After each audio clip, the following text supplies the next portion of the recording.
जय श्री ओम नमः सत्यते ओम नमः सत्यते ओम नमः सत्यते। तज्जयति परम ज्योति समं समस्तैरनंत पर्यायैः दर्पणतलैव सकला प्रतिफलति पदार्थमालिका यत्र परमागमस्य जीवं निषिद्धजात्यन्धसिन्धुर्विधानं सकलनयविलसितानां विरोधमथनं नमाम्यनेकान्तम्।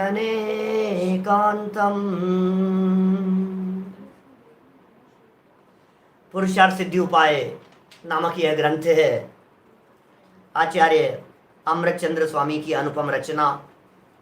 बहुत सुंदर ग्रंथ, पुरुषार्थ की प्रेरणा देने वाला यह ग्रंथ। इसके मंगलाचरण के संदर्भ में हमने आपके बीच में यहाँ चर्चा को प्रारंभ किया था। कल थोड़ी चर्चा मंगलाचरण पढ़ने के उपरांत हमने आपके बीच में श्रुत पंचमी के संदर्भ में कर ली थी। श्रुत की आराधना करो, शास्त्र की आराधना करो, जनवाणी की आराधना करो, भगवान के स्वरूप को समझकर भक्त नहीं भगवान बनो, स्वयं परमात्मा बनो। माने बड़ी गजब की और सुंदर चर्चा है। आज मंगलाचरण में अमृतचंद्र स्वामी ने ज्ञान ज्योति को वंदन किया है, ज्ञान को वंदन किया है, केवल ज्ञान लक्ष्मी को वंदन किया है। कैसा है वो केवल ज्ञान, क्या उसका स्वरूप है? देखिए पहला श्लोक, पेज नंबर है 21। उम्मीद करता हूँ आप लोगों के पास में PDF पहुंच चुकी होगी। पेज नंबर 21 निकालिए उसका। अन्वयार्थ कल पढ़ लिया था। संस्कृत शब्दों को छोड़कर सीधा उसका अर्थ पढ़ता हूं जिससे विषय ख्याल में आए। जिसमें दर्पण के तल की तरह समस्त पदार्थों का समूह, जिसमें ज्ञान की बात कर रहे हैं, उस ज्ञान ज्योति की बात कर रहे हैं, शुद्ध चेतना प्रकाश की बात कर रहे हैं। जिस शुद्ध चेतना प्रकाश में दर्पण की तरह, मिरर की तरह समस्त पदार्थों का समूह, अतीत माने पास्ट, अनागत माने फ्यूचर और वर्तमान काल की अनंत पर्यायों सहित प्रतिबिंबित होता है, वह सर्वोत्कृष्ट शुद्ध चेतना रूप प्रकाश जयवंत वर्तो, जयवंत वर्तो, उसकी विजय होवे, उसकी जय जयकार करने की भावना भाते हुए यहाँ इन्होंने प्रारंभ किया मंगलाचरण का पहला श्लोक। देखिए टीका लिखी है पंडित प्रवर टोडरमल जी साहब ने। क्या कहते हैं टोडरमल जी साहब? तत्परम ज्योति जयति, वह परम ज्योति सर्वोत्कृष्ट शुद्ध चेतना का प्रकाश जयवंत वर्तता है। वह परम ज्योति सर्वोत्कृष्ट शुद्ध चेतना, माने शुद्ध चेतना की सर्वोत्कृष्ट अवस्था। चेतना जानते हैं आप, चेतना क्या होता है? चेतना कहते हैं ज्ञान को, और शुद्ध चेतना कहते हैं ज्ञान की निर्मलता को। और ज्ञान की निर्मलता की सर्वोत्कृष्ट दशा की बात कर रहे हैं। सर्वोत्कृष्ट शुद्ध चेतना प्रकाश अर्थात केवल ज्ञान। कह रहे हैं वो जयवंत वर्तता है, वो केवल ज्ञान। कैसा है वह? टोडरमल जी ने प्रश्न उठाया, कैसा है वह? यत्र सकला पदार्थ मालिका प्रतिफलती, जिस शुद्ध चेतना प्रकाश में समस्त ही जीवादि पदार्थों का समूह प्रतिबिंबित होता है।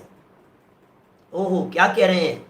समस्त जीवादि पदार्थों का समूह प्रतिबिंबित होता है। भाई साहब ज्ञान दर्पण की महिमा बतला रहे हैं। केवल ज्ञान दर्पण की ऐसी महिमा है कि उस केवल ज्ञान रूपी दर्पण में सारे जगत के पदार्थ, जीव, पुद्गल, धर्म, अधर्म, आकाश, काल, सारे पुद्गल, सारे जीव, हम बैठे हुए भी झलक रहे हैं भगवान के ज्ञान में। मालूम है आपको?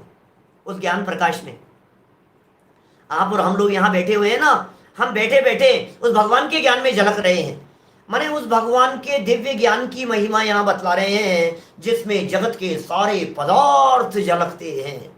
कैसे झलकते हैं? झलकन का स्वरूप क्या है? ज्ञान का नेचर किस प्रकार का है? जानते हुए भी उसमें क्या क्या विशेषताएं पाई जाती है, ये सब अद्भुत बातें टोडरमल जी साहब यहाँ बतला रहे हैं।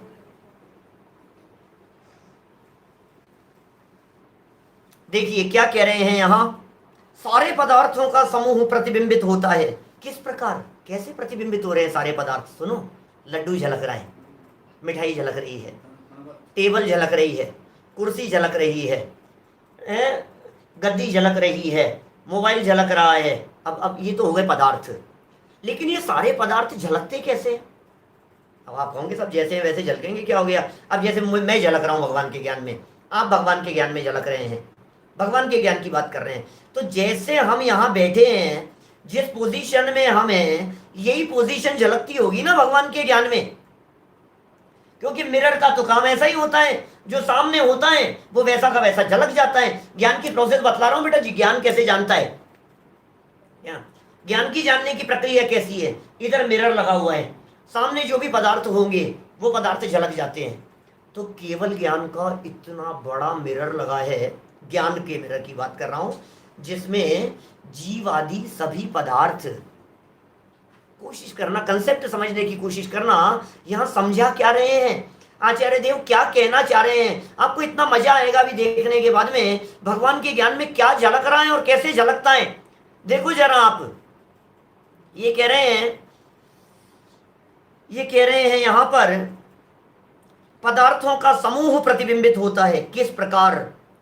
समस्तैः अनंत पर्याय समम, अपने समस्त अनंत पर्यायों सहित प्रतिबिंबित होता है। समस्त अनंत पर्यायों सहित प्रतिबिंबित होता है। इसका मतलब हम अभी यहाँ बैठे हुए भगवान के ज्ञान में झलक रहे हैं। 5 मिनट पहले क्या कर रहे थे वो भी झलक रहा है, उसके 10 मिनट पहले क्या कर रहे थे वो भी झलक रहा है, कल क्या कर रहे थे वो भी झलक रहा है, 1 महीने पहले क्या कर रहे थे। सोचो जरा, अनंत पर्याय भगवान के ज्ञान में क्या क्या नहीं झलक रहा है। ये पास्ट की बात की मैंने। इसी तरह से भगवान के ज्ञान में फ्यूचर झलक रहा है, भगवान के ज्ञान में ये झलक रहा है कल क्या होने वाला है, परसों क्या होने वाला है, 3 दिन बाद में क्या होगा, आपकी ये बीमारी कब मिटेगी, आपका लॉकडाउन कितने समय तक चलेगा। भगवान के ज्ञान में स्पष्ट झलक। सुनो, ज्ञान में झलक रहा है, जानने का विकल्प नहीं है, जानने का वजन नहीं है, जानने का प्रेशर नहीं है बिल्कुल भी, मैं इसको जानूं और इसको नहीं जानूं। अभी भावार्थ में इन सब बातों को स्पष्ट करेंगे। बड़ी मजेदार बात है, इतनी मजेदार बात कह रहे हैं, अपने समस्त अनंत पर्यायों सहित। कई लोग ऐसे हो सकते हैं जो ये सोच रहे होंगे पर्याय क्या होती है, अनंत पर्यायों सहित क्या कहना चाहते हैं। पर्याय माने है पोजीशन, पर्याय माने है अवस्था, पर्याय माने है दशा, पर्याय माने है अवस्था, पर्याय माने है हालत, पर्याय माने प्रेजेंट पोजीशन, इसका नाम है पर्याय। हर वस्तु की हर अवस्था, हर वस्तु की हर पर्याय, अतीत की, पास्ट की और फ्यूचर की। आप सोचो, मेरा हाथ ऐसे है बराबर, इसकी ये अवस्था बदल गई, ये पर्याय है, ये अवस्था बदल गई, ये पर्याय, ये अवस्था और बदल गई, ये पर्याय है। पर्याय माने ये पोजीशन, ये पोजीशन को पर्याय कहते हैं। सुनो, एक और कंसेप्ट समझ लेना, यहां एक महत्वपूर्ण बात कह रहा हूं, स्वाध्यायियों और आत्मार्थियों से बात कह रहा हूं। पीडीएफ का पेज नंबर 21 है, 21 नंबर पेज पर मंगलाचरण पहले श्लोक का की टीका का अंतिम लाइन पढ़ रहे हैं हम। देखो, द्रव्य माने वस्तु, द्रव्य माने वस्तु। अब वो जो वस्तु है, जो द्रव्य है, उस द्रव्य की जो भी स्थिति है वो कहलाती है पर्याय। चश्मा, जैसे मान लो इसको कहा हमने एक वस्तु है, अब ये पहले इस पोजीशन में था, फिर इस पोजीशन में आया, फिर इस पोजीशन में आया, फिर ऐसे आया, फिर ऐसे आया, फिर ऐसे आया, ये इसकी अवस्था बदल रही है, इसको कहेंगे पर्याय। दुनिया में जितने जगत के पदार्थ हैं, ये सारे के सारे पदार्थ परिवर्तन कर रहे हैं, ये सारे के सारे पदार्थ बदल रहे हैं, पोजीशन बदल रही है। अपने को पोजीशन बदलती हुई नहीं दिखाई देवे तो भी हर समय पोजीशन बदल रही है, पर्याय है। पर्याय माने समझ गए आप, हर समय की अवस्था। अब जैसे मान लीजिए कुर्ता पहन रखा है, अब ये जिस दिन खरीदा था, खरीद करके लाने के बाद हमने इसको बॉक्स में बंद करके यदि अलमेरा में रख दिया हो, अब मेरा प्रश्न है आपसे, अलमेरा में रखा हुआ है, 3 साल तक हमने इसको निकाला नहीं, 3 साल बाद में निकाला, बोलो ये बदला कि नहीं बदला? आप कहेंगे साहब 3 साल तक ऐसे कैसे पड़ा था, ऐसे कैसे पड़ा था पंडित जी, कुछ भी नहीं बदला, इसमें कुछ भी नहीं बदला। वैसा का वैसा ही है। भैया ऐसा होता ही नहीं है, होता ही नहीं है। कल ही शायद मैंने किससे बात करते हुए कहा कि फ्रिज में आम रखे हुए हैं मान लो, और 2 दिन तक रखे रहे, बोलो बदल रहे हैं कि नहीं बदल रहे हैं? रखे हुए, हिलाना भी नहीं। सिंगापुर वालों से बात चल रही थी, अशोक जी साहब, बोलो वो इंडिया आ गए मान लो, और आम फ्रिज में से निकालना भूल गए, ठीक है। अब 2 महीने बाद जब वो पहुंचे सिंगापुर और फ्रिज खोल के देखा, तो आम में परिवर्तन हुआ कि नहीं हुआ? बताओ। हुआ। 3 दिन बाद में परिवर्तन हो गया, 5 दिन बाद में परिवर्तन हो गया। हम पके हुए कच्चे लेकर के आते हैं और पक जाते हैं, परिवर्तन हो रहा है उसमें। बस इस परिवर्तन का नाम है पर्याय। पर्याय समझा रहा हूं मैं आपको कंसेप्ट समझा रहा हूं। मुझे मालूम है मेरे बहुत सारे साथी नए होंगे, मुझे मालूम है मेरे ऐसे लोग हैं जिन लोगों ने नया स्वाध्याय करने का संकल्प लिया है। मैं सबको ध्यान में रख करके बात कर रहा हूं, सबके समझ में आएगी, कंसेप्ट समझ में आने चाहिए, वस्तु स्वरूप समझ में आना चाहिए। आखिर क्या है जैन दर्शन? ये जैन दर्शन कहता क्या है? मैं आपसे पूछ रहा हूं, शेव बना रहे हैं आप, बनाते हैं, कटिंग करते हैं, शेव बना रहे हैं, नाखून कब बढ़ते हैं, बाल कब बढ़ रहे हैं, शेव कब बढ़ती है?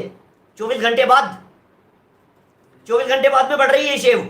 नहीं नहीं, हर समय रेजर चलते चलते के काल में शेव बढ़ने का काम चालू है। इसका नाम है परिवर्तन, पर्याय बदल रही है। नाखून हर समय बढ़ रहा है, बाल हर समय बढ़ रहे हैं। हाँ, महीने भर बाद में बाल बड़े हुए दिखाई देते हैं, 5-7 दिन में आपके नाखून बड़े हुए दिखाई देते हैं। बढ़ तो हर समय में। मैं आपसे कह रहा हूं, आज किसी बालक का जन्म हुआ, उसका वजन कब बढ़ता है? बताओ। उसकी हाइट कब बढ़ती है? हर समय हो रहा है। बस इस परिवर्तन को कहते हैं पर्याय। पर्याय कंसेप्ट समझ में आ गया होगा। सुनो यहां क्या लिखा, दर्पण में सारे पदार्थ झलकते हैं। कैसे झलकते हैं? अपने समस्त अनंत पर्यायों सहित प्रतिबिंबित होते हैं। अनंत पर्यायों सहित, इसका मतलब केवल ज्ञान रूपी प्रकाश में, शुद्ध चेतना प्रकाश में, परम ज्योति में वो सारे के सारे पदार्थ इस तरह झलकते हैं जिसमें हर पोजीशन, हर अवस्था उसमें झलक रही है। क्लियर हुई कुछ बात? क्या गजब बात है। देखो जरा भावार्थ पढ़ते हैं इनका। भावार्थ लिखा है हमारे वैद्य गंभीर चंद जी साहब अलीगंज वालों ने। हमारा परिचय रहा है इनसे, इनके जो सुपुत्र हैं योगेश जी, उनसे तो बहुत निकट का परिचय है ही, डॉक्टर योगेश जी शास्त्री जी। देखिए भावार्थ में क्या कहते हैं, शुद्ध चेतना प्रकाश की कोई ऐसी ही महिमाएं, शुद्ध चेतना की कुछ अजब गजब की महिमाएं। चेतना की, देखो चेतना तो हमारे पास भी है, ज्ञान तो हमारे पास भी है, ज्ञान दर्पण तो अपने पास भी है, ज्ञान की योग्यता तो चींटियों के पास भी है। वे चींटियां कहां चले जाती है? मीठे के पास में चले जाती है, उनके पास में ज्ञान है। कोई वस्तु गिरी, चींटियां इकट्ठी हो जाएगी उनमें। मच्छरों के पास भी ज्ञान है, दीपक की रोशनी में उसके प्रकाश की तरफ खींचे चले जाते हैं। ज्ञान तो है, हम सबके पास में ज्ञान है। लेकिन यहां बात कर रहे हैं शुद्ध चेतना ज्ञान की बात कर रहे हैं, चैतन्य के शुद्ध प्रकाश की बात कर रहे हैं। देखिए शुद्ध चेतना प्रकाश की कोई ऐसी ही महिमा है कि उसमें जितने भी पदार्थ हैं, वाओ, जितने भी पदार्थ हैं। आपके घर में कितने पदार्थ हैं भाई साहब? सोचो जरा, सब कुछ ज्ञान में झलक रहे हैं। आपकी दुकान में, आपके शोरूम में कितनी चीजें हैं। अरे आपको भी पता नहीं होगा आपके घर में कितने लोग रहते हैं, कितने जीव हैं, बताओ। आपके घर में कितने जीव हैं? आपने कह दिया अरे साहब 5 आत्माएं रहती है हमारे घर में, तो 5 जीव रहते हैं हमारे घर में। तो क्यों? चींटियों को कौन गिनेगा? मच्छरों को कौन गिनेगा? कीड़े मकोड़ों को कौन गिनेगा? कॉकरोच को कौन गिनेगा? ये कहाँ रह रहे हैं? हमें पता ही नहीं है हमारे घर में कौन कौन रह रहा है।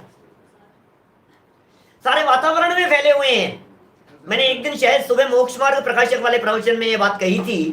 ये ऐसा कहा था, हर व्यक्ति को ऐसा लगता है ये मेरा घर है, ये मेरा घर है। सुनो, आप जिस मकान को अपना मकान कह रहे हो ना, जो आपके उदय से मिला है, आपके किसी मकान के एक कोने में, किसी एक दीवार पर टकी हुई एक फोटो के पीछे रहने वाली छिपकली, वो ये समझती है कि ये मेरा घर है। बोलो, उस छिपकली की फीलिंग क्या है? वो भी जीव है, वो भी ज्ञान से युक्त है, वो भी समझदार है। सैनी पंचेंद्रिय, सैनी पंचेंद्रिय छिपकली जानते हैं आप? सैनी पंचेंद्रिय है, मन वाली है, वो मन होता है छिपकलियों के। घर समझ रही है वो उसको अपना। आपके एसी के पीछे जाकर के छिपकली छिप गई, वो उसका घर है। आप कह रहे हो कि ये मेरा घर है। ज्ञान की चर्चा चल रही है यहाँ पर। कौन से ज्ञान की? शुद्ध चेतना प्रकाश की महिमा बतला रहे हैं, ज्ञान की महिमा बतला रहे हैं। उसमें जितने भी पदार्थ हैं सभी अपने आकार सहित प्रतिभासमान होते हैं। सारे पदार्थ, पदार्थों का शेप, पदार्थों का आकार, पदार्थों की अवस्था। आपकी बिछी हुई चादर, चादर के नीचे क्या है, उसके नीचे क्या है, गद्दा बिछा हुआ है, गद्दे में रुई कौन सी है, किस तरह की है, वो कब बनी थी, कैसे बनी थी, किस अवस्था में थी, कहां कहां से आया था, सब कुछ पर्यायें उनके ज्ञान में झलक रही है, भगवान के ज्ञान में। देखिए, सभी आकार सहित प्रतिभासमान होते हैं। और नव पदार्थों के 9 पदार्थ जानते हैं आप? 6 द्रव्य हैं, जीव, पुद्गल, धर्म, धर्म, आकाश, काल। इन 6 द्रव्यों में एक जो जीव है वो तो जीव पदार्थ है, और बाकी 5 पदार्थों को अजीव नामक पदार्थ में शामिल किया जाता है। तो जीव, अजीव, आश्रव, बंध, संवर, निर्जरा, मोक्ष। क्या ये छिपकली पंचेंद्रिय है? साहब पंचेंद्रिय है, सैनी पंचेंद्रिय है। छिपकली के कर्ण है, कान है, दिखाई नहीं देते, सुनाई देता है उसको, समझती है वो, विचार विवेक है उसके पास में, 4 इंद्रिय नहीं है। समझ में आ रही है बात? जिसमें सोचने समझने विचार करने की। अरे बड़े बड़े जीव हैं, छिपकली तो क्या बात कर रहे हो आप, पंचेंद्रिय है वो बिल्कुल। चलिए, हम क्या कह रहे हैं आपसे?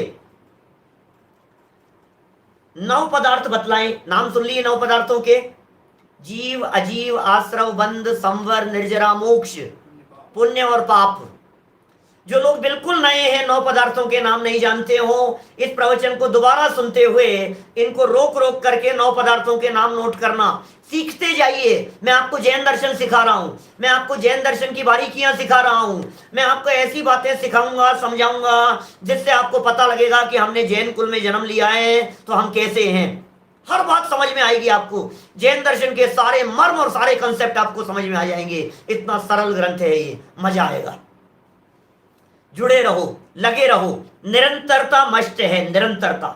देखो, 9 पदार्थों के जितनी भूत, जितनी भूत, जितनी भूत का मतलब जन्म से लेकर के मेरी सारी अवस्था। अरे जन्म नहीं, जन्म के पहले वाली, जन्म के पहले वाली अवस्था, उसके पिछला जन्म, उसके पिछला जन्म, ये सारी बातें, सब बातें, सारे के सारे पदार्थ झलकते हैं। अनंत भूत, भविष्य, फ्यूचर भी झलकता है, और वर्तमान पर्यायें हैं, वे सब प्रतिबिंबित होती हैं, सारी की सारी झलकती हैं, सारी की सारी झलकती हैं, सब झलकती है।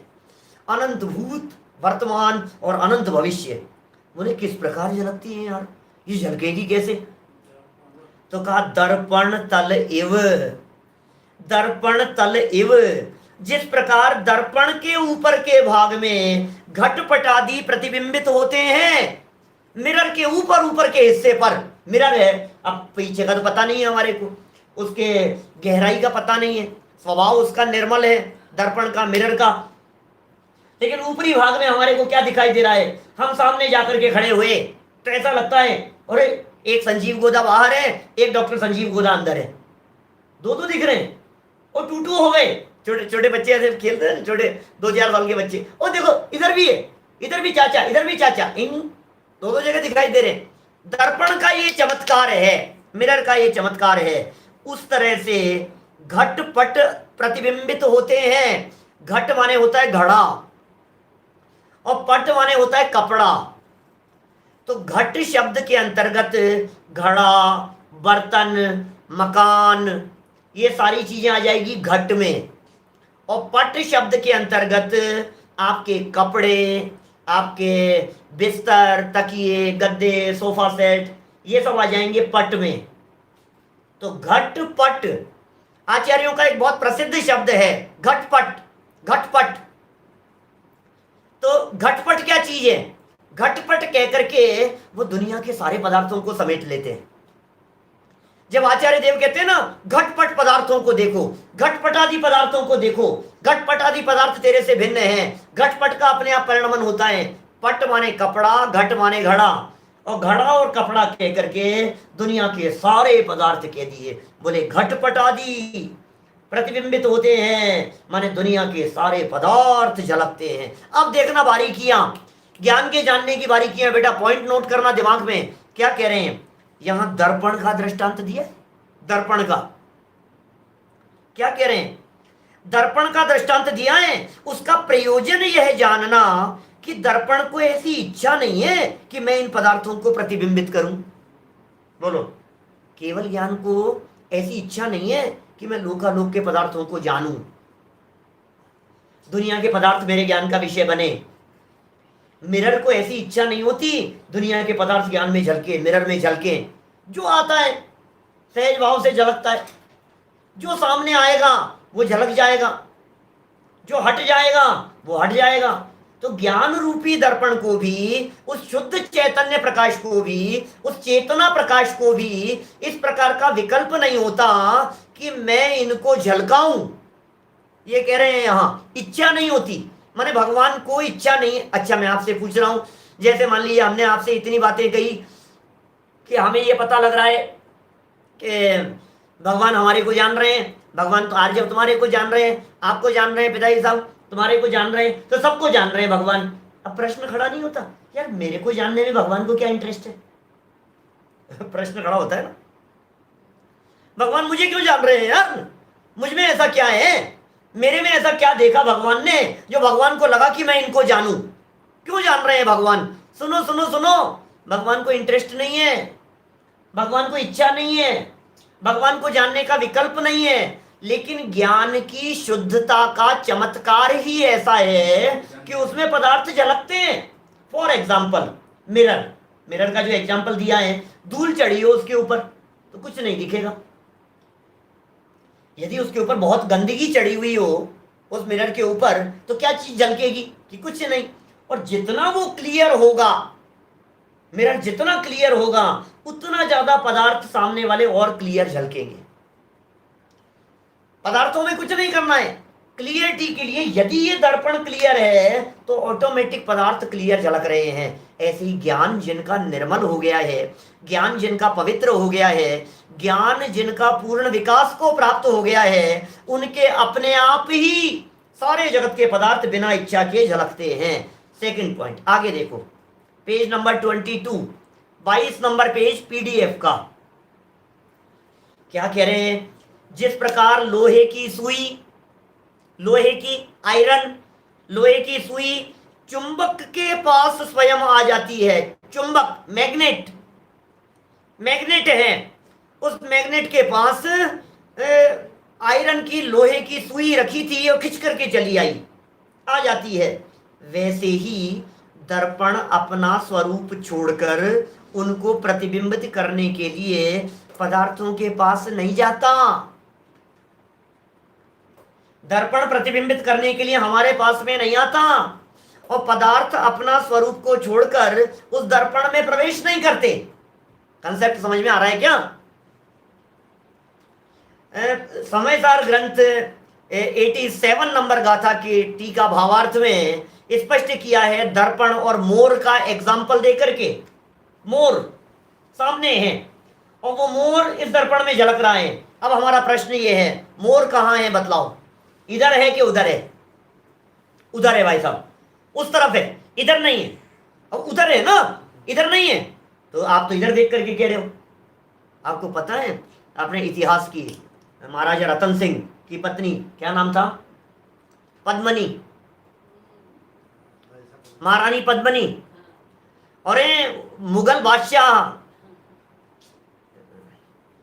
मोहम्मद गौरी, मोहम्मद गजनवी, वो मोहित हो गया और महाराजा रतन सिंह के पास में संदेश भेजा। पद्मनी, पद्मनी तो थी, क्या नाम था बीच में आई थी ना, क्या पद्मावती, पद्मावती पद्मनी ऐसा कुछ। तो संदेश मतलब वो मोहित हो गया उसके ऊपर। और ये तो हिंदू बादशाह अपना राजा, कि कैसे अपनी पत्नी किसी और को देखे, या पत्नी भी कैसे बर्दाश्त करेगी कोई व्यक्ति गलत निगाह से मेरे को देखे। मिलने की प्लानिंग की, खूब योजना बनाई, नहीं जीत पाया, नहीं हुआ, तो उसने लास्ट में अंतिम प्रस्ताव रखा कि साहब एक बार बस मैं शक्ल दिखा दो बस मेरे को। मैंने उस पद्मनी की तारीफ बहुत सुनी है, उसके सौंदर्य की चर्चाएं इतनी सुनी है, सिर्फ शक्ल दिखा दो मुझे, सिर्फ देखना चाहता हूं मैं एक बार कि वो कितनी सुंदर है। प्रस्ताव आया राजा के पास में, राजा ने रानी से बात की कि वे ऐसा ऐसा है, दोस्ती का प्रस्ताव है, मना कर दिया। क्या खिलजी था क्या? खिलजी लिखा हुआ है सामने। ओके जी कह रहे खिलजी, अलाउद्दीन खिलजी, अलाउद्दीन खिलजी था, हाँ सही, अलाउद्दीन खिलजी था। तो देखो क्या हुआ, देखो मैं भूल गया, हिस्ट्री से एमए किया है जबकि मैंने। तो हुआ ऐसा कि उसने पत्नी से कहा, पत्नी ने मना कर दिया, नहीं क्या बात करते हो, आत्महत्या कर लूंगी मैं। दूसरे पर पुरुष के सामने जिसकी निगाह गलत है, उस व्यक्ति के सामने मैं दिखाऊं, मैं अपनी देखने की भावना से वो मेरे को आएगा, मुझे बर्दाश्त नहीं है। राजा और उनके बीच में थोड़ी बहुत आपस में चर्चा हुई, तो पता है सुलह किस बात पर हुई? पति पत्नी के बीच में कि सुनो एक काम करते हैं, हम बीच में एक पर्दा लगाते हैं, वो राजा उधर से आएगा खिलजी, और तुम इधर रहना, और इस तरफ लगाते हैं राइट साइड के अंदर एक मिरर, दर्पण। तो तुम यहां आओगी मिरर के सामने, और मिरर में से वो देखेगा वहां से मिरर को। तो राजा को संतुष्ट किया गया, खिलजी को संतुष्ट किया गया कि देख लो, और इसे संतुष्ट किया गया कि देखो तुम्हें नहीं देखा। अब मैं आपसे पूछता हूं, खिलजी ने पद्मावती को देखा कि नहीं देखा? ये बताओ। इतिहास की घटना है भाई साहब, ऐतिहासिक घटना है। देखा कि नहीं देखा? बोले भाई साहब इसी को कहते हैं देखा भी, और इसी को कहते हैं नहीं देखा भी। बताओ उस मिरर के अंदर पद्मावती थी या नहीं थी? यदि नहीं थी तो किसे देख करके गया? खिलजी, अलाउद्दीन खिलजी। और यदि थी तो फिर जो सामने खड़ी थी वो कौन थी? ज्ञान की ऐसी विशेषता है, दर्पण की ऐसी विशेषता है, दर्पण पदार्थ के पास में नहीं जाता, पदार्थ दर्पण के पास में नहीं जाता, ऐसी योग्यता है दोनों की आपस में। देखो आगे, जैसे कोई पुरुष किसी दूसरे पुरुष से कहे कि हमारा यह काम करो, करो ही करो, वैसे वे पदार्थ अपने को प्रतिबिंबित करवाने के लिए दर्पण से प्रार्थना भी नहीं करते, प्लीज यार मेरे को झलका देना यार, प्लीज यार। मैं यार सुबह नहा धो करके तैयार हो गया, मिरर के सामने पहुंच गया, दर्पण के सामने, और दर्पण के सामने पहुंच करके मैं कहूं प्लीज मिरर प्लीज, अब मेरे को दिखाओ ना मेरा चेहरा। हमारे ब्रह्मचारी सुबोध प्रकाश जी ऐसे स्टाइल में बोलते, प्लीज दिखाओ ना मेरे को ऐसा, ये ऐसे दर्पण है सामने, रिक्वेस्ट नहीं करनी पड़ती, स्वयं होता है ये काम अपने आप। देखो फिर आगे, सहज ही ऐसा संबंध है कि जैसे उन पदार्थों का आकार होता है वैसे ही आकार रूप वे दर्पण में प्रतिबिंबित होते हैं। जैसा आकार होता है, स्वरूप है इसी तरह का, अपने आप ऑटोमेटिक वैसे के वैसे ही प्रतिबिंबित हो जाते हैं। प्रतिबिंबित होने पर दर्पण ऐसा नहीं मानता कि ये पदार्थ मेरे लिए भले हैं, उपकारी हैं, राग करने योग्य हैं अथवा बुरे हैं और द्वेष करने योग्य हैं। वे तो सभी पदार्थों के प्रति समान भाव से प्रवर्तता है। ये शुद्ध चेतना प्रकाश को समझा रहे हैं क्या? ज्ञान की महिमा बतला रहे हैं, ज्ञान की महिमा। ज्ञान की किस प्रकार की महिमा है? उस शुद्ध चेतना प्रकाश की ऐसी महिमा है जैसे मिरर देख करके यार ये तो बहुत अच्छा है यार, ये बहुत खराब है। सुनो, जो कोई मूर्ख व्यक्ति उसकी झलकन के आधार पर अट्रैक्ट होगा वो व्यक्ति ठगाया जाएगा। ऐसा होता है क्या? सुनो, जैसे मैं आपको एक बात कहूं, हमें दर्पण खरीदने के लिए जाना है, मार्केट से मिरर खरीदने के लिए जाना है। हम शोरूम पर पहुंचे, दर्पण के शोरूम पर, और हमने वहां दर्पण के शोरूम पर बहुत सारे दर्पण देखे। हमने एक दर्पण ऐसा देखा, बहुत अच्छी चारों तरफ की डिजाइन थी और उसके अंदर बहुत सुंदर सुंदर डिजाइन आइटम रखे हुए सब झलक रहे थे उसमें सामने वाले शोरूम में, क्योंकि दर्पण की स्वच्छता और क्लियरिटी को दिखाने के लिए वो वहां सामने ऐसे बहुत सारी सजावट के सामान रखते हैं ना, वो तो कितने अच्छे झलक रहे हैं उसमें। अब यदि सामान जो झलक रहे हैं उन्हें देखकर दर्पण को कोई व्यक्ति पसंद करके कहे यार बहुत अच्छा दिख रहा है यार, यहाँ तो पैक कर दो।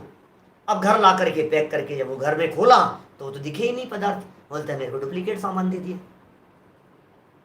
वहां तो कुछ और दिख रहा था यहाँ कुछ और दिख रहा है। भैया तू क्या देख रहा था? दर्पण की स्वच्छता और निर्मलता, उसमें जो पदार्थ झलक रहे हैं ना उनके प्रति राग द्वेष नहीं होता, अच्छे और बुरेपन का भेद नहीं होता, समभाव से झलकते हैं। कभी कभी हम ऐसा कहते हैं सामने यदि अग्नि जली हो, आग जली हो तो दर्पण गर्म नहीं होता। आधे घंटे तक यदि दर्पण में आग जलती झलकती रहे, बोलो कितना गर्म हो जाएगा दर्पण? अनंत काल तक झलको ना, क्या फर्क पड़ता है? 3 दिन तक अग्नि जल रही थी और वो 3 दिन तक जलती हुई अग्नि इस दर्पण में झलकती रही, बताओ कितना गर्म होगा? बिल्कुल नहीं। सामने बर्फ रखी हुई है, बतलाओ कितना ठंडा होगा? कि बिल्कुल नहीं। सामने काला कलूटा व्यक्ति आया है, बतलाओ ये कितना गंदा हो जाएगा? कि बिल्कुल नहीं। सामने एक सुंदर व्यक्ति आया है, बताओ मिरर कितना गंदा हो जाएगा? कुछ भी नहीं। इस दर्पण को झलकने वाले पदार्थ से राग नहीं है, द्वेष नहीं है, इष्ट अनिष्ट पने की बुद्धि नहीं है। ठीक उसी प्रकार केवल ज्ञान रूपी दर्पण में सारे जगत के पदार्थ झलके, लेकिन केवल ज्ञानियों को उनके प्रति राग नहीं है। हमारे भगवान वीतरागी होते हैं भैया, वीतरागी होते हैं हमारे भगवान। भगवान राग नहीं करते, भगवान द्वेष नहीं करते, भगवान को तन्मयता नहीं है। अच्छा संजीव गोदा आए हैं, वाह वाह वाह यार बहुत अच्छा बहुत अच्छा, कोई विकल्प नहीं है भगवान को। अच्छा इतने अर्घ चढ़ा रहा है तो उससे ज्यादा भक्ति, क्या मतलब है भगवान को? ये व्यक्ति तो 3-3 घंटे मेरी पूजा करता है, इससे मैं प्रसन्न हूं, इस नालायक के प्रति मेरे को बहुत गुस्सा आ रहा है, ये मंदिर ही नहीं आता है। भगवान तो राग द्वेष से रहित हैं, उनके ज्ञान में सारी बातें एक समान झलक रही है। ये ज्ञान का ऐसा ही स्वरूप है, समान भाव से प्रवर्तन करता है। क्लियर हो गई बात? आगे बढ़े, देखो क्या कह रहे हैं। जिस प्रकार दर्पण में कितने ही घटपटादि पदार्थ प्रतिबिंबित होते हैं, कितने ही का मतलब समझ गए आप? वजन नहीं पड़ता। अच्छा 10 लोग सामने आ जाए तो, और 50 लोग सामने आ गए तो मेरे यार आज तो बहुत भारी काम था भाई साहब, कितने लोग आ गए यार, आज तो रोजाना तो 2 ही लोग रहते हैं, आज तो 50 हो गए। टेंशन होती है? दर्पण नहीं होती। कितने ही पदार्थ प्रतिबिंबित होते हैं। उसी प्रकार ज्ञान रूपी दर्पण में, ज्ञान दर्पण में समस्त जीवादि पदार्थ प्रतिबिंबित होते हैं। ऐसा कोई द्रव्य गुण या पर्याय नहीं है जो ज्ञान में न आया हो। ओहो क्या गजब की महिमा है भाई साहब ज्ञान की, क्या ज्ञान का चमत्कार है भाई साहब। सुनो, ज्ञान जब ज्ञान में समा जाता है तो ज्ञान चेतना का पूर्ण विकास हो जाता है। ये इतनी गजब की बात है भाई साहब। सुनो, ज्ञान है ना, ज्ञान इतना जबरदस्त काम कर रहा है कि उसे रंच मात्र भी विकल्प नहीं है, जानने का विकल्प नहीं है। और ज्ञान की जो ये चेतना के प्रकाश की बात कह रहे हैं, दुनिया को जानने जाए, इसको भी जान लो, इसको भी जान लो, इसको भी जान लो, इसको भी जान लो, बोले तो कुछ नहीं जान पाएगा। तो फिर क्या करें? बोले अपने आप को जान ले, सारे जगत के पदार्थ अपने आप ज्ञान में झलकेंगे। ये है ज्ञान का चमत्कार। भगवान बनने की विधि कि साहब भगवान ने ऐसे कहां कहां जाकर के देखा होगा? आपके घर में आए होंगे भगवान जानने के लिए, आपके ड्राइंग रूम में, आपके बेडरूम में, आपके हॉल में, आपकी किचन में, और किचन में रखे हुए डब्बों में अंदर जाकर के देखा होगा भगवान ने? कुछ नहीं है। तुम दुनिया की सारी चीजों को जानने के लिए जाओ, दुनिया की कोई वस्तु ज्ञान का विषय नहीं बनेगी। क्या? दुनिया की कोई वस्तु कोई बन ही नहीं पाएगी। क्या जानेगा तू? कौन सी अवस्थाओं को जानेगा और कितनी पर्यायों को जान पाएगा? कुछ नहीं जान पाएगा। सुन, पदार्थों को जानना बंद कर और अपने आत्मा को जान। जो भगवान बनते हैं उनकी बात कर रहा हूं, जो परमात्मा बन जाते हैं उनकी बात कर रहा हूं। अपने आप को जानते हैं और सारे जगत के पदार्थ उनके ज्ञान का विषय बन जाते हैं। ऑटोमेटिक, ये ऑटोमेटिक प्रक्रिया है। ये कह रहे हैं उसी प्रकार ऐसा कोई द्रव्य, गुण या पर्याय नहीं है जो ज्ञान में न आया हो। ऐसी शुद्ध चैतन्य परम ज्योति की सर्वोत्कृष्ट महिमा स्तुति करने योग्य है। स्तुति कर रहे हैं, मंगलाचरण का छंद है ना भैया, इष्ट देव को याद कर रहे हैं, परमात्मा को याद कर रहे हैं। अभी तो ग्रंथ शुरुआत कहाँ की है, अभी तो बहुत सारी बातें बतलानी है आपको मंगलाचरण के रूप में। जिन्हें वंदन कर रहे हैं, हम जिनको पूज रहे हैं रोजाना, मैं आपसे कहना चाहता हूं, मेरे नए नए साथियों से कहना चाहता हूं, सुनो, आप जिन भगवान महावीर को रोजाना मंदिर में जाकर के अर्घ चढ़ाते हैं, उन भगवान महावीर स्वामी के ज्ञान का क्या स्वरूप है वो बता रहे हैं। वे भगवान महावीर स्वामी तुमसे राग नहीं करते, वे भगवान महावीर स्वामी तुमसे द्वेष नहीं करते, मित्रों से राग नहीं करते, शत्रुओं का संहार नहीं करते। यही कारण है कि हमारे जैन मंदिरों में मिलने वाली प्रतिमाएं हाथ पर हाथ धरी हुई मिलती हैं। लो, ऐसे नहीं मिलती, ऐसे भी नहीं मिलती, खींच के मारने की मुद्रा भी नहीं है, गुस्से की भी नहीं है, नाराजगी की भी ऐसी भी नहीं है कुछ। तो कैसी है? शांत शरीर, हाथ पे हाथ धरे ऐसे, करना कुछ न रहा जैसे। ऐसे हैं हमारे भगवान, हाथ पे हाथ धर करके बैठते हैं, मानो उनको करना कुछ भी नहीं रहा हो, ऐसी स्थिति है हमारे भगवान की। सर्वोत्कृष्ट कोई द्रव्य, द्रव्य माने होता है वस्तु, पदार्थ, गुण माने हैं उन वस्तुओं की क्वालिटी, वस्तु में रहने वाली क्वालिटी। जैसे मैं आपको बात बतलाऊं, मिश्री, नमक, तो नमक है, तो नमक एक वस्तु है, उद्गल द्रव्य है, और उस नमक का खारापन वो उसका गुण है, उसमें खारेपन की क्वालिटी है उस नमक में, वो उसका गुण है। मिश्री है, वो मिश्री पदार्थ है, उद्गल द्रव्य है, मिश्री भी कह सकते हो, उसमें जो मिठास है वो उसका गुण है। ऐसे आत्मा, जीव, हम एक पदार्थ हैं, हमारे में गुण है, एक ज्ञान नाम का गुण, ये हमारा गुण है। और अवस्थाएं तो बतलाई दी मैंने, पर्याय। तो द्रव्य, गुण और पर्याय ऐसा कोई नहीं है जो ज्ञान में न आया हो। शुद्ध चैतन्य परम ज्योति की सर्वोत्कृष्ट महिमा वो स्तुति करने योग्य है, वो महिमा करने योग्य है। प्रश्न उठाया बीच में, क्या प्रश्न उठाया है यहां कोई प्रश्न करे कि यहां गुण का स्तवन तो किया किंतु किसी पदार्थ का नाम नहीं लिया, उसका कारण क्या? प्रथम पदार्थ का नाम लेना चाहिए, पश्चात गुण का वर्णन करना चाहिए। भाई बात तो सही है, आप खारेपन की तो बात बतला रहे हो, पहले नमक बतलाओ, फिर नमक खारा होता है ये बताओ, पहले द्रव्य बतलाओ, फिर द्रव्य की क्वालिटी बतलाओ। तुमने शुद्ध चेतना प्रकाश कह करके ज्ञान की महिमा तो बतलाई, ज्ञान के प्रकाश की बात तो कही, लेकिन वो ज्ञान किसमें है, वो ज्ञान किसका है? यद्यपि हम बोलते समय आप लोगों को बार बार में ये समझा रहे हैं, परमात्मा का ज्ञान, परमात्मा का ज्ञान, भगवान का ज्ञान, अरहंत और सिद्ध भगवान का ज्ञान, लेकिन शास्त्रकार ने तो नहीं लिखा। उन्होंने तो इतना ही लिखा है कि बस ज्ञान ज्ञान, इतना ही लिखा है। तो प्रश्न उठाया है कि पहले पदार्थ का नाम लेना चाहिए, पश्चात गुण का वर्णन करना चाहिए। उत्तर सुनो, उसका उत्तर। बहुत गजब की चर्चाएं, मार्मिक चर्चाएं अभी है अपने पास में 8-10 मिनट। क्या कह रहे हैं यहां? आचार्य ने अपनी परीक्षा प्रधानता प्रकट की है, परीक्षा प्रधानता प्रकट की है। बोले भक्त दो प्रकार के होते हैं, आपने सुने पढ़े कभी पहले? भक्त दो प्रकार के होते हैं। मेरे प्रवचन जो लोग पुराने सुनते होंगे उनमें मैं दो प्रकार के बतलाता हूं, वो अलग है। यहां दो प्रकार के बताए वो अलग है। मैं कौन से बताता हूं हमेशा? मैं बताता हूं एक भक्त, वो भक्त नहीं भिखारी, एक भिखारी वो जो मंदिर के बाहर बैठता है, दूसरा भिखारी वो जो मंदिर के अंदर आकर के बैठता है। वह भिखारियों की बात नहीं कर रहे, यहां भक्त की बात कर रहे हैं। दो प्रकार के भक्त हैं, एक आज्ञा प्रदानी, दूसरे परीक्षा प्रदानी। आर्य आज्ञा प्रदानी, नंबर 2 परीक्षा प्रदानी।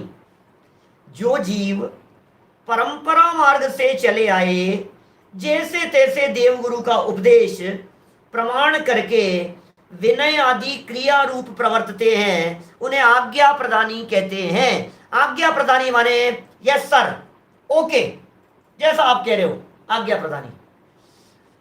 हमारे तो पिताजी ही करते थे, उन्होंने बता दिया था, हमने मान लिया, हम भी करने लग गए। जैसा इन्होंने बतलाया वैसा हमने मान लिया। हमारे तो उन्होंने ऐसा ही सिखाया था भाई, हमने तो ऐसा ही, यही हमने पढ़ा, यही सुना, यही आया, ऐसा ऐसे बस। तो आज्ञा प्रदानी है। पहले प्रकार के भक्त हो गए, विनय करता है, क्रिया का पालन करता है, प्रवर्तता है, वो आज्ञा प्रदानी है। नंबर 2, जो अपने सम्यक ज्ञान द्वारा, क्या कह रहे हैं, जो अपने सम्यक ज्ञान द्वारा प्रथम स्तुति करने योग्य, स्तुति करने योग्य गुण का निश्चय करते हैं। और ये गुण का निश्चय करते हैं भाई साहब, ये जो गुण है ये स्तुति करने योग्य है। पश्चात जिनमें वह गुण होता है उनके प्रति विनय आदि क्रिया रूप प्रवर्ते हैं, उन्हें परीक्षा प्रदानी कहते हैं। सुनो बात, सुनो, समझा रहा हूं, ध्यान से सुनो बात। क्या कह रहे हैं, सबसे पहले गुण नक्की करो, फिर जिनमें वो गुण हो उनकी पूजा करो। ये परीक्षा प्रदानी का लक्षण है। हम भगवान महावीर स्वामी को क्यों पूजते हैं ये बतलाओ। आज्ञा प्रदानी से परीक्षा प्रदानी को श्रेष्ठ कहा गया है। हमारा जैन दर्शन देखा देखी का दर्शन नहीं है, हमारा जैन दर्शन दिखावे का धर्म नहीं है। हाँ, जैसा उन्होंने देखने देखने में नहीं, परीक्षा कर, निर्णय कर, अपनी बुद्धि लगा, अपनी बुद्धि से सोच, दिमाग लगा करके बात कर। सुनी सुनाई बातों के ऊपर भरोसा मत कर। उनने कह दिया और सुनी सुनाई नहीं, परीक्षा कर। परीक्षा प्रदानी धर्म है, परीक्षा करके देखो। साइंटिफिक है, हर चीज में साइंटिफिक है। साइंस का जन्म तो 400 साल पहले हुआ है, 400-500 साल पहले। क्या दम है इन साइंटिस्ट लोगों में। जैन दर्शन जो साइंटिफिक बात करता है ये वस्तु स्वरूप की बात करता है, नेचर की बात करता है, ये साइंस है। परीक्षा करके जांचो। अच्छा देखो, दो चीजें आपने एक जैसी देखी तो आप क्या करते हो, परीक्षा करके देख लेते हो। अच्छा ये नमक है, ये बुरा है। आपके पास में कोई व्यक्ति, आप मान लीजिए गोल्ड सिल्वर का बिजनेस है आपका, शोरूम है आपका, कोई व्यक्ति सोना बेचने के लिए आया तो आप क्या करते हैं, उसने दिया और आप ले लेते हो। हाँ भाई जानकार थे, वो आए, दे गए, हमने ले लिया। नहीं, कसौटी पर कस करके देखेगा, कसौटी पत्थर पर कस करके देखा उसे, कितना असली है, कितना नकली है, कितनी मिलावट है, हर चीज को परीक्षा करके फिर जांचता है। परीक्षा प्रधानी, परीक्षा प्रधानी होंगे तो कभी ठगाएंगे नहीं, देखा देखी नहीं भाई साहब। मतलब हम परीक्षा प्रधानी होंगे तो ठगाएंगे नहीं। क्यों पूजूं भगवान मैं आपको, मैं क्यों पूजूं, क्यों वंदन करूं आपको, आज आखिर क्या है आप में ऐसा। उमा स्वामी आचार्य कहते हैं वंदे तद्गुण लब्धये, वंदे तद्गुण लब्धये भाई साहब, वंदे तद्गुण लब्धये। सुनो जरा आगे, पेज नंबर 23 पर देखो, गजब की लाइनें, गजब की लाइनें, 4-6 लाइनें पढ़ूंगा, थोड़ा धैर्य बना करके रखना। कोई पद, कोई वेश, कोई स्थान पूज्य नहीं है। लो जैन परंपरा की बात कर रहे हैं, गुण पूज्य है, गुण पूज्य है। हमारे यहाँ जैन दर्शन में गुणों की पूजा होती है, व्यक्ति की पूजा नहीं होती। जैन दर्शन में व्यक्तिवाद नहीं है, point to be noted. Jain दर्शन में व्यक्तिवाद नहीं है, जैन दर्शन पुरुष प्रधानी नहीं है, जैन दर्शन में गुणों की पूजा होती है। जिसने राग द्वेष काम आदिक जीते सब जग जान लिया, सब जीवों को मोक्ष मार्ग का निष्प्रह हो उपदेश दिया। बुद्ध वीर जिन हरिहर ब्रह्मा या उसको स्वाधीन कहो, भक्ति भाव से प्रेरित हो यह चित्त उसी में। मेरी भावना की लाइनें हैं। बच्चा बच्चा बोलता है आजकल तो मध्य प्रदेश के बोर्ड में 8-9 कौन सी क्लास के अंदर मेरी भावना है ही। गुण बता दिए। मेरी भावना पर मेरे 8-10 प्रवचन है, पहले जिनवाणी चैनल पे चले थे, यूट्यूब पर अवेलेबल है, मेरी भावना के नाम से 7-8 प्रवचन है। एक एक लाइन का अर्थ है, जिसने राग द्वेष जीत लिए हो, गुण बता दिया। सब जग जान लिया, ये ज्ञान ज्योति की बात कर रहे हैं यहाँ। परम उत्कृष्ट सर्वोत्कृष्ट शुद्ध चेतना प्रकाश, ये जान लिया। और सब जीवों को मोक्ष मार्ग का उपदेश दिया, इसका नाम है हितोपदेशी। तत्वार सूत्र का मंगलाचरण है ना, क्या लिखा है, मोक्ष मार्गस्य नेतारम भेतारम कर्म भूभृताम ज्ञातारम विश्व तत्वानाम वंदे तद्गुण लब्धये। भाई साहब गुणों को वंदन कर रहा हूं। हे जिनेंद्र देव, आप जैसे गुण मुझ में भी प्रकट हो जावे। बोले ये गुण महावीर भगवान ने प्रकट कर लिए, बोले भगवान बन गए।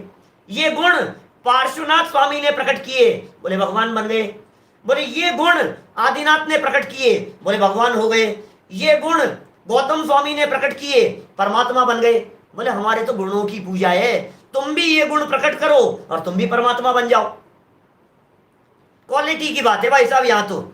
यहाँ कोई वेश पूजा नहीं होती, किसी पद की पूजा नहीं है। अच्छा साहब कुर्सी पर जाकर के बैठ गए, मेरे को पूजा करो भाई, मेरे चरणों में आकर, अरे क्या करो, कुछ नहीं। गुण होंगे तो देव लोग आकर के तेरे चरणों में अपने आप पड़ेंगे।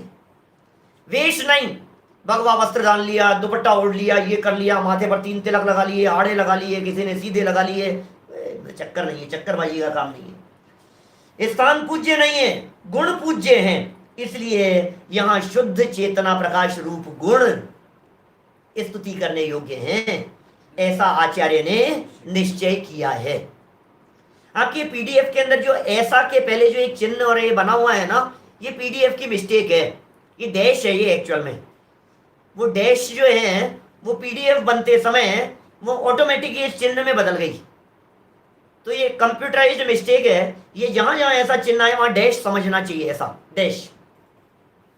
जिसमें ऐसा गुण हो वे सहजी स्तुति करने योग्य हुआ, कारण कि गुण द्रव्याश्रित होते हैं, द्रव्य से भिन्न नहीं।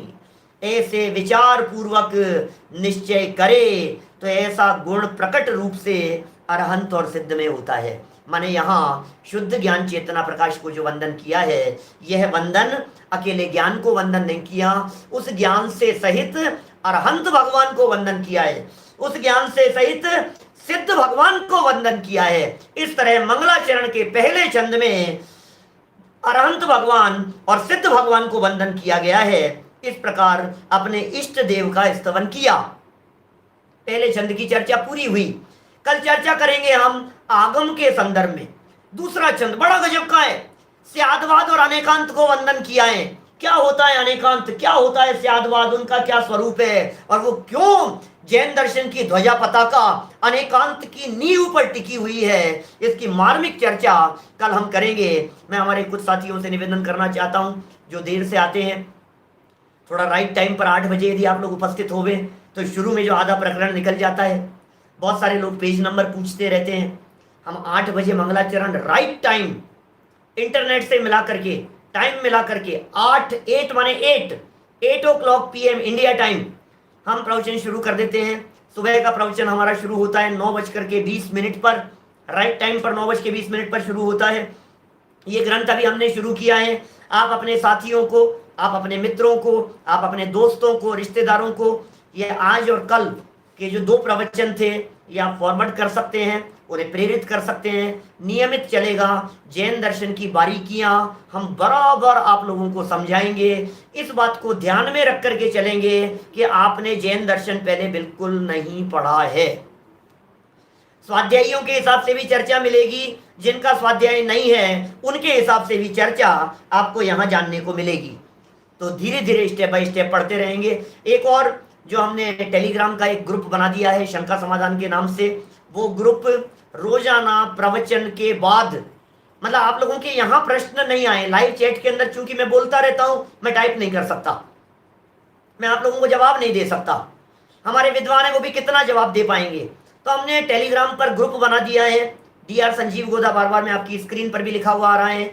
आप टेलीग्राम ग्रुप ज्वाइन कीजिए, वहीं PDF भी आपको मिल जाएगी, कोई विशेष सूचनाएं भी वहां आपको मिल जाएगी। और उसी जगह पर हमारे कुछ विद्वान हमने और नक्की किए हैं अभी जवाब देने के लिए, जो शास्त्रीय विद्वान हैं वो आप वहां पर आपके प्रश्नों का जवाब देंगे। साइट खुलेगी, आपको मैसेज करने की फैसिलिटी मिलेगी। प्रवचन खत्म होने के बाद सिर्फ 1 घंटे के लिए, सुबह भी प्रवचन खत्म होने के बाद सिर्फ 1 घंटे के लिए, बाद में बंद कर दिया जाएगा। आप कुछ भी नहीं लिख पाएंगे, प्रश्न सिर्फ 1 घंटे में आ जाएंगे, जवाब आपको निरंतर मिलते रहेंगे। जब जैसे समय मिलेगा हमारे विद्वान लोग उस साइट पर जाकर के आपके प्रश्नों का जवाब देंगे। ये छोटी सी जानकारियां आपको देनी थी जो मैंने बतलाई।